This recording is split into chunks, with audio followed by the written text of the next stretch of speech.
The monster within Jeffrey Dahmer's reign of terror. Milwaukee, a city known for beer, baseball and sadly a monster. Jeffrey Lionel Dahmer. His name sends shivers down spines, evokes a primal fear. He was the quiet man next door.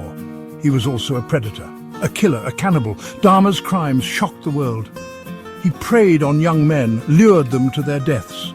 His apartment, a charnel house, the stench of death, his only companion. From 1978 to 1991, Dahmer committed unspeakable acts, 17 victims, 17 lives extinguished. He drugged, tortured and dismembered.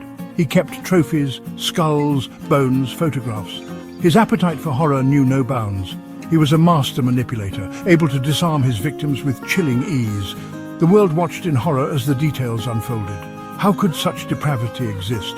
How could a human being inflict such pain? Dahmer's crimes transcended the boundaries of human comprehension. They exposed the darkness that can lurk beneath the surface, the evil that can hide in plain sight. Luring the innocent, a web of deceit and charm. Dahmer's victims were often young, vulnerable men. He met them in bars, on the street, at bus stops. He was a master manipulator, able to identify and exploit their weaknesses. He used his looks, his charm, to gain their trust. He offered them money, a place to stay, a listening ear. He preyed on the marginalized, the disenfranchised. Many of his victims were gay or people of color. They were individuals who might not be missed, who might disappear without a trace. He used their vulnerability against them, promising them companionship, only to trap them in his web of horror. Once he had them alone, the mask would slip. The charming facade would crumble, revealing the monster beneath. He would drug their drinks, rendering them helpless, unable to fight back. They became his playthings, objects for him to control, to torture, to destroy. Horrific rituals, drugs, death and depravity. Dahmer's apartment was his killing ground. It was here within these walls that he indulged his darkest fantasies. The air was thick with the stench of death. Body parts were scattered around, gruesome reminders of his crimes. He would drug his victims, often using sleeping pills or sedatives. Once they were unconscious, the real horror would begin.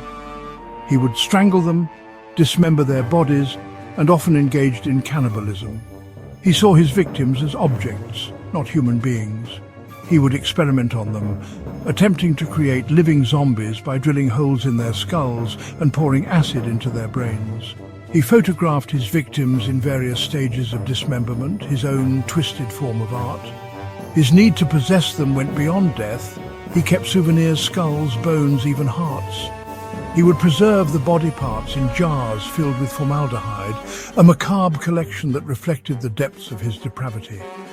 His apartment, a testament to his madness, a gruesome shrine to his insatiable appetite for horror.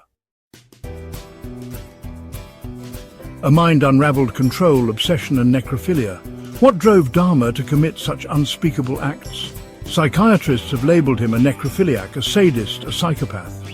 His need for control, his obsession with death, were beyond the pale of human comprehension. Some experts believe his fascination with death began in childhood. He reportedly had a morbid curiosity about animals, dissecting roadkill and collecting bones.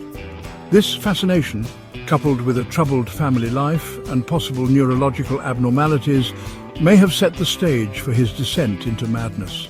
His crimes were not merely about taking lives, they were about exerting ultimate control. He sought to dominate his victims, to possess them completely, even in death. This desire for control extended to his necrophilia, a way for him to have complete power over his victims, even when they were gone. Justice and outrage. The trial and public response. Dahmer's trial in 1992 was, well, a media spectacle. The world watched in horror as the full extent of his crimes was revealed. The details were so gruesome, so depraved, that they defied belief. He pleaded not guilty by reason of insanity, but was ultimately found sane and responsible for his actions. The public reaction was one of shock, disgust and outrage. How could such a monster have walked among them? How could he have gotten away with his crimes for so long? Some questioned the police's handling of the case, particularly the missed opportunities to apprehend Dahmer earlier. The trial also ignited a debate about mental illness and the criminal justice system. Was Dahmer truly evil, or was he a product of a sick mind? Could he have been stopped if he had received the help he needed?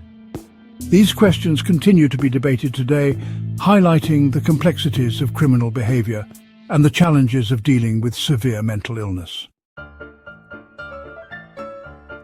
Dahmer's legacy, a macabre stain on history.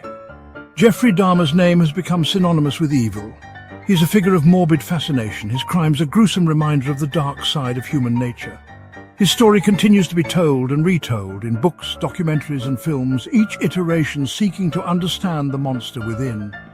But beyond the horror, Dahmer's case also forced society to confront uncomfortable truths.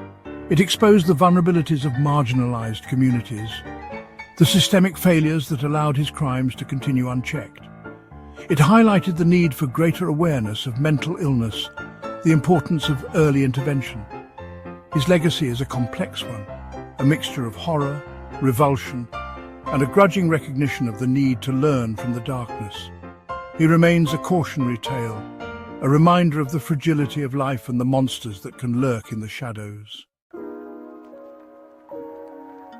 The intersection of race and indifference. Dahmer's victims were predominantly young men of color. This chilling fact exposed a disturbing undercurrent of racial bias within the investigation. Reports of a suspicious individual and a distressed young man near Dahmer's apartment were dismissed by police. Would the outcome have been different if the victims were white? The families of the victims voiced their anguish and anger, their pain amplified by a system that seemed to devalue the lives of their loved ones. They felt ignored, their concerns dismissed. The case became a tragic symbol of how societal biases can manifest in law enforcement, leaving marginalized communities vulnerable and unheard. The Dahmer case served as a harsh reminder of the insidious nature of racism. It forced a conversation about implicit bias in law enforcement and the justice system. While the trial brought Dahmer to justice, it also exposed the deep wounds of racial inequality that continue to plague society. The end of a nightmare. In 1994, Dahmer's reign of terror finally ended. He was beaten to death by a fellow inmate at the Columbia Correctional Institution in Portage, Wisconsin. While some viewed his death as a form of justice, it did little to heal the wounds inflicted on the victims' families. His death brought a sense of closure, but it also sparked debate about the death penalty and its effectiveness. Was his death a fitting punishment, or did it simply perpetuate the cycle of violence?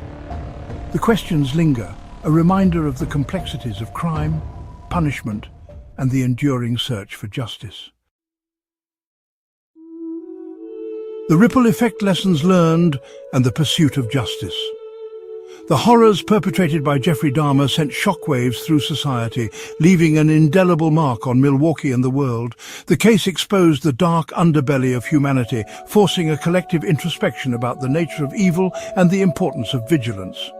In the aftermath of the tragedy, there were calls for reform. Law enforcement agencies re-evaluated their protocols, emphasizing sensitivity training and community outreach. The case also fueled advocacy for mental health awareness, highlighting the need for early intervention and support systems. The legacy of Jeffrey Dahmer serves as a chilling reminder of the capacity for human cruelty. However, it also underscores the importance of compassion, understanding, and a commitment to creating a just and equitable society where every life is valued and protected.